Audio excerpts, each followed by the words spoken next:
আসসালামু আলাইকুম সবাইকে আইসিটি 1 মিনিটে স্বাগতম। আজকে আমরা এইচটিএমএল এর মোট 5টা ট্যাগ নিয়ে কথা বলবো, যে 5টা ট্যাগ আপনারা কভার করে গেলে ইনশাআল্লাহ সিকিউতে আপনাদেরকে কেউ আটকাতে পারবে না।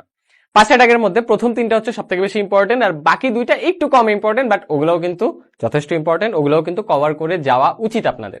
Number 1, table tag. টেবিল ট্যাগটা যদি আপনারা কভার করে যেতে পারেন, টেবিল ট্যাগ থেকে মোটামুটি ইনশাআল্লাহ আশা করা যেতে পারে আপনাদের সিকিউতে এমসিকিউতে 2টা জায়গায় কমন পড়ে যাবে। এমসিকিউতে আমরা জানি নরমালি এইচটিএমএল একটু কম আসে, বাট সিকিউতে টেবিল ট্যাগ থেকে কিন্তু আপনাদের উদ্দীপক দিয়ে দেওয়ার চান্সটা খুবই বেশি। টেবিল ট্যাগ থেকে মোটামুটি সবসময় প্রশ্ন আসে, তো সেক্ষেত্রে টেবিল ট্যাগটা যদি আপনি ভালো মতো কভার করে যেতে পারেন, ইনশাআল্লাহ আপনাদের এই জায়গা থেকে প্রশ্ন আসলে কেউ আটকাতে পারবে না। Number 2, image tag.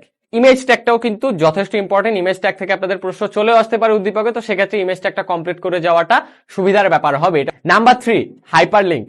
হাইপারলিংক ট্যাগটাও যথেষ্ট ইম্পর্টেন্ট। দেখা যায় অনেক সময় যে উদ্দীপকের মধ্যে কোনো বন্ধুদের কোনো কথোপকথন বা কোনো একটা শিক্ষক ছাত্রের কথোপকথন দিয়ে দেয় যে শিক্ষক ছাত্র মিলে এই কাজটা করলো, অথবা হচ্ছে 3 বন্ধু মিলে কোনো একটা ওয়েবসাইট বা ওয়েব পেজ বানালো।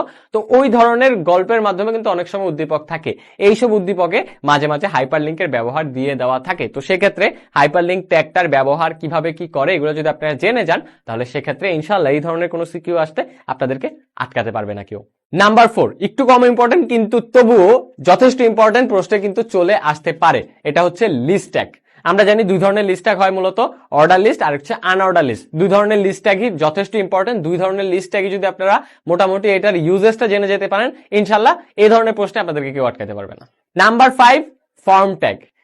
এইচটিএমএল এর ক্ষেত্রে ফর্ম ট্যাগটা যথেষ্ট বেশি ইম্পর্টেন্ট। ফর্ম ট্যাগ থেকে অনেক সময় আপনাদের উদ্দীপকে ফর্ম দিয়ে দেয়, সেই ফর্ম ট্যাগ দিয়ে আপনাদের হচ্ছে উদ্দীপকের যে প্রবলেমটা এটা সলভ করা লাগে বা উদ্দীপকের ওয়েব পেজটা বানানো লাগে।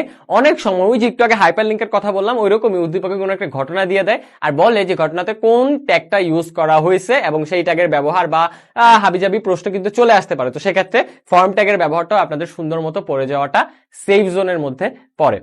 ধন্যবাদ সবাইকে, ইনশাআল্লাহ দেখা হবে পরবর্তী ভিডিওতে।